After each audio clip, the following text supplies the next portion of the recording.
Alex. And yung second na rin, ano yung qualities nila na pinaka na-appreciate? Ganito ko, BJ. Di ba nag-start ako ng Beauty Derm 2009, tapos nasa appliance industry pa ako noon. Hello Savers, baka naman.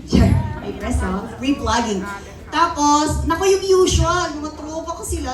As in, literal na, hindi ako umiinom, pero sumasama ako kay Rochelle. Mga Paranaque. Tignan nyo, ang mami nyo napupunta ng Paranaque, ha?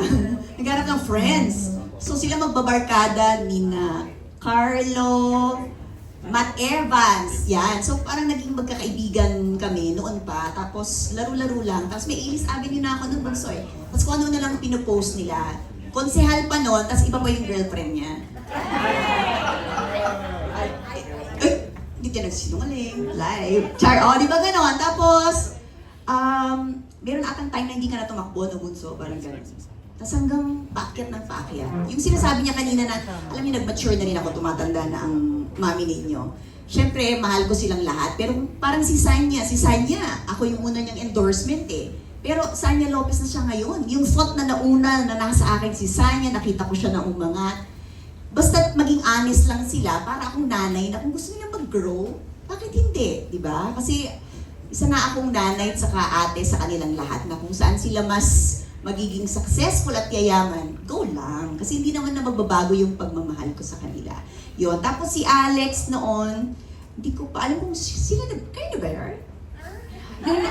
Parang nagulat na kami, hoy! Ganon. Nakita namin sila sa Marquee. Sa Marquee Mall. Marquee Mall.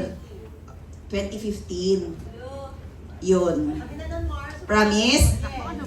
Wala na kayo ng Char lang, I love you.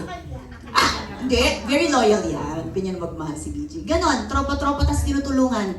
Ever since po, hindi ako nagbigay ng talent fee kay VG. Oo. Baka mamaya. Char lang. Hindi. Yes, baby. So yung ano po yung mga, through the years, ano yung pinaka na-appreciate yung qualities nila para magtagal yung relationship? Kasi imagine mo, vice governor na siya. Hindi natin alam, susunod yan. Siya talaga ang magiging gobernador ng Bulacan. So, pinaprepare ko yung sarili ko na lalo niyan si Sunshine. Alam niyo ba na ito lang available na schedule niya? Bukas ay lilipad na siya papuntang? Ay, di ba? Sige. In advance? Nagmamadali, may lakad. Ayun. So, di ba yung ang daming nag-offer sa kanila, pero talagang minsan nakakanervous siya, tatawag siya ng alas 12 ng madaling araw para sabihin na may ganitong offer. Sabi ko, go lang, babe. Ganon.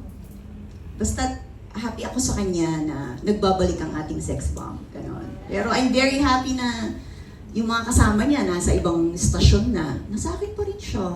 Diba? Oh, so, wala. Mama, iyak. Thank you. Thank you so much. Maraming salamat, Ate Kate.